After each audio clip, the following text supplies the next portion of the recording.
Do you want to limit your chances of getting arthritis or reduce your symptoms? I'm going to tell you about 4 foods that you should avoid. But that's not all. I will also share a few foods that are wrongly accused of being inflammatory and arthritis producing in tons of videos on YouTube, and show you the scientific research behind all of it. Arthritis happens due to inflammation in our bodies. Control the inflammation, control the arthritis. Plus, you get a bunch of other health benefits. Alzheimer's disease, for example, is largely a disease of inflammation. Avoid these foods that I'll discuss and you'll reduce your risk for arthritis as well as Alzheimer's. To begin, let's talk about arthritis. It isn't a single disease. Arthritis is joint pain, and there are more than 100 types of arthritis and related conditions. It's the leading cause of disability in the United States. Common symptoms include swelling, pain, and diminished range of motion in joints. And symptoms vary from mild to severe and may come and go. It can also cause permanent joint damage. The most common type of arthritis is osteoarthritis. It mainly occurs in the knees, hips, spine, and hands. Osteoarthritis was traditionally considered a condition of wear and tear, where the joint wears out after years of use. But today, doctors now know that osteoarthritis is a disease of the whole joint. Bones in affected joints become weaker, the tissues that hold the joint together deteriorate, and inflammation damages the joint lining. Another common type of arthritis is autoimmune inflammatory arthritis. Our immune system protects us. It produces inflammation to clear infections and heal injuries. But in inflammatory arthritis, the immune system is overactive and attacks healthy tissue, including joints in the spine, hands, and feet. Rheumatoid arthritis is the most common form of autoimmune inflammatory arthritis. Psoriatic arthritis is another, less common form. It's not known what causes inflammatory arthritis in every person, but the general consensus is that something in the environment triggers it, like a virus, stress, or smoking, for example. Yet one more form of arthritis is gout, which results from a buildup of uric acid in our joints. Normally, the body gets rid of excess uric acid, but when it doesn't, it can accumulate in joints, causing sudden and intense bouts of pain, especially the big toe. Now, onto the 4 foods that you must avoid. Number 1 is sugar and all sugary foods. The first food that you need to think hard about giving up is sugar. All sugars are bad and promote inflammation. And this has been supported by many studies. And while all sugar is bad, the worst forms come in processed foods. Table sugar, sugary drinks like sodas, sweet tea, sports drinks, juice drinks, and any sugary food like sweet cereals, cakes, cookies, donuts, candy, and ice cream. Here's what happens. When we eat sugar, it causes insulin spikes in our bodies. The rapid spiking of insulin is inflammatory, and that leads to inflammation and pain throughout our bodies. It causes not only arthritis, but can lead to a bunch of other health issues. But it's not enough to cut out the obvious forms of sugar. Many processed foods have lots of sugar in them. In many cases, we don't even think of them as being sugary, and they might be marketed as being healthy and good for you, but they contain lots of added sugar. These foods include yogurts, especially low-fat yogurts, barbecue sauce and ketchup, most fruit juices, spaghetti sauce, granola, flavored coffee drinks, protein bars and cereal bars, canned fruit, and canned baked beans. The important thing to realize is that not all of these foods are always bad. What you need to do is look at the label and pick foods that have the lowest amount of added sugar and ideally total sugars. This is, of course, a personal thing. Not everyone can give up their favorite foods. And I have friends that say that life without ice cream just isn't worth living. Start with a modest goal of eliminating 1 or 2 foods with the highest sugar content and go from there. You'll be on your way to reducing inflammation and arthritis. Number 2 are trans fats, or partially hydrogenated oils. A small amount of trans fats exist naturally in foods like milk and meats, but these are not the ones to worry about. Artificial trans fats, or trans fatty acids, were created by the food industry to make liquid vegetable oils more solid, and an example of the time was Crisco shortening or margarine.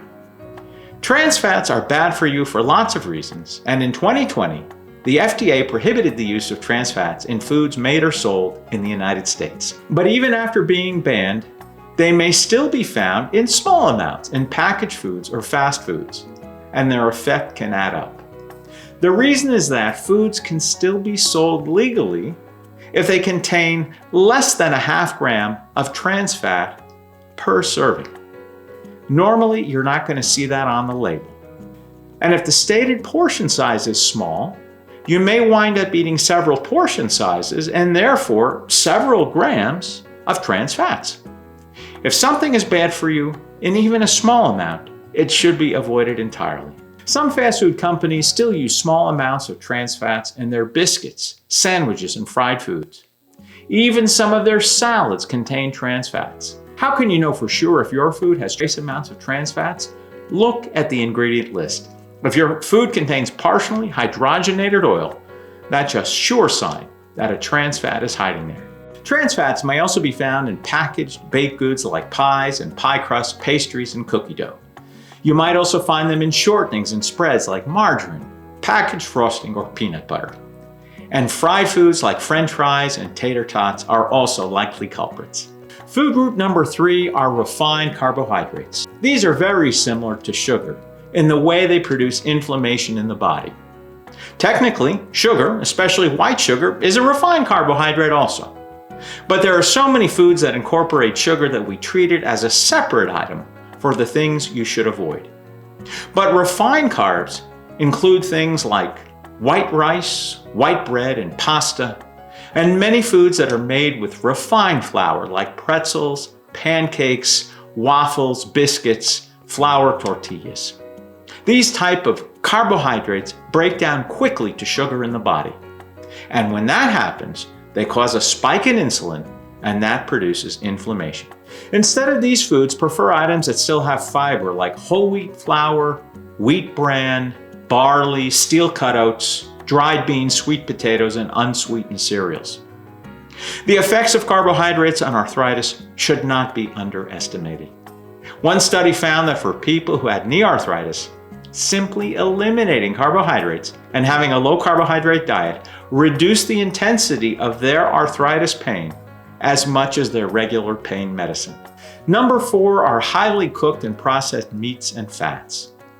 This last food group is a little more difficult to explain because it's not just a specific food, but a group of foods that are prepared a certain way.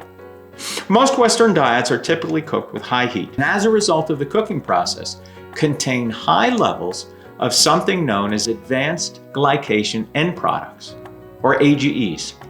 AGEs are known to contribute to increased inflammation in the body. They occur naturally in almost all foods, but they occur predominantly in animal-based foods that are high in protein and fat. And if you cook them with a very high, dry heat, their AGE content worsens dramatically.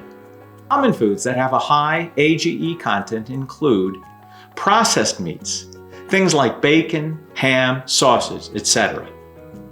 Fried foods like French fries, chicken nuggets, and fried chicken, and grilled meats. Grilling meat, especially on high heat with charring, can cause the formation of AGE.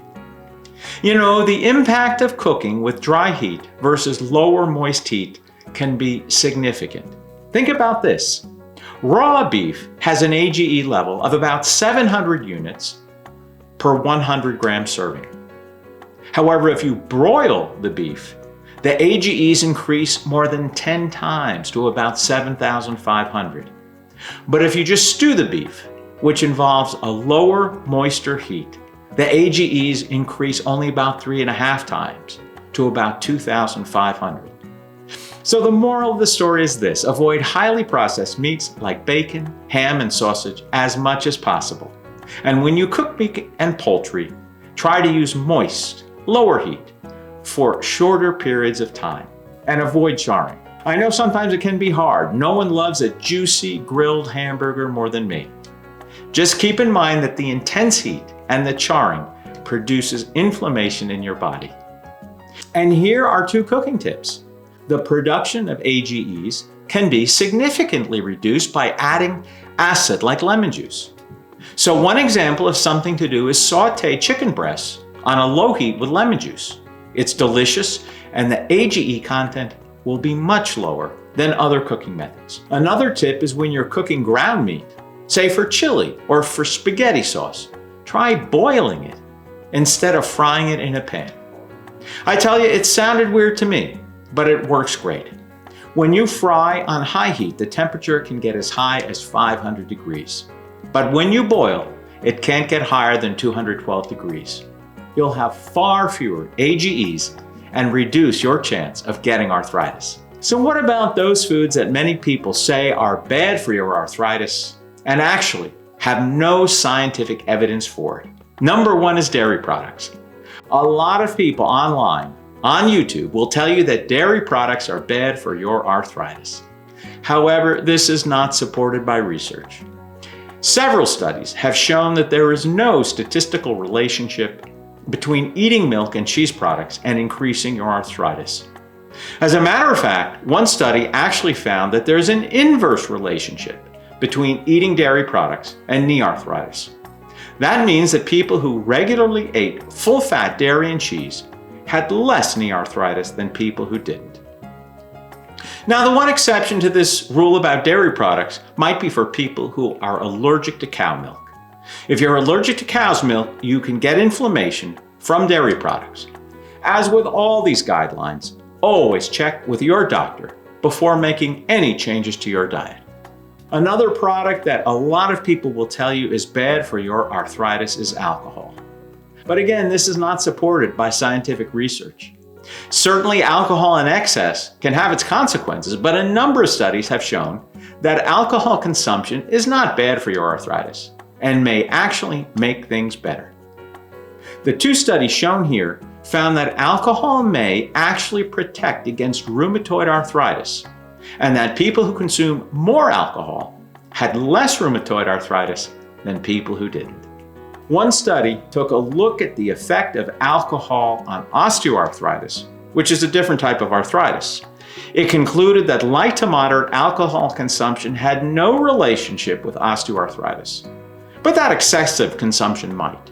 So the moral of the story goes, as far as alcohol is concerned, there doesn't seem to be any evidence to suggest that you should avoid it as long as you stay within moderate levels. Another food group are nightshade vegetables. This vegetable family includes tomatoes, peppers, and eggplants. And they're often said to contribute to arthritis. However, once again, the evidence suggests otherwise. Think twice when someone tells you to give up fruits and vegetables, which are otherwise rich in vitamins and micronutrients and generally good for your health. For example, eggplant is a high source of fiber, potassium, and vitamins B1, B6, and K. Tomatoes are rich in vitamins C, A, and K, and also contain the antioxidant lycopene, which can actually reduce inflammation.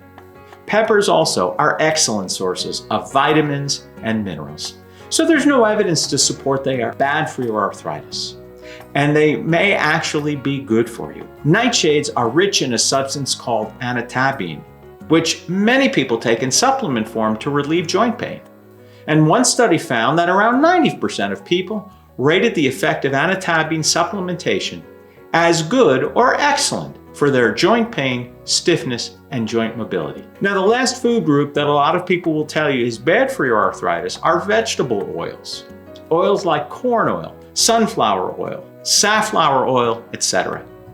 Again, there's no scientific evidence that supports this. And there have been numerous studies that refute this.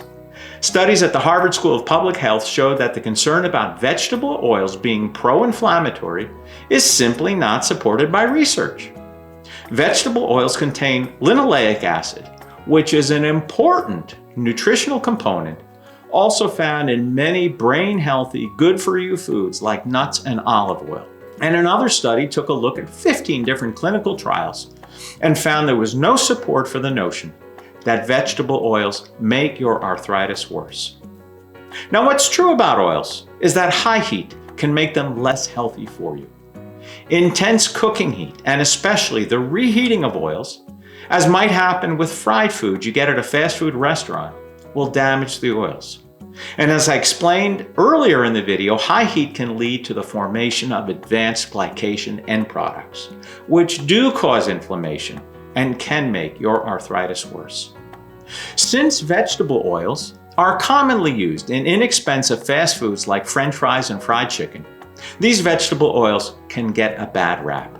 However, it's the high heat and the reheating of the oil that makes them bad for you, not the oil themselves. So here's a quick summary.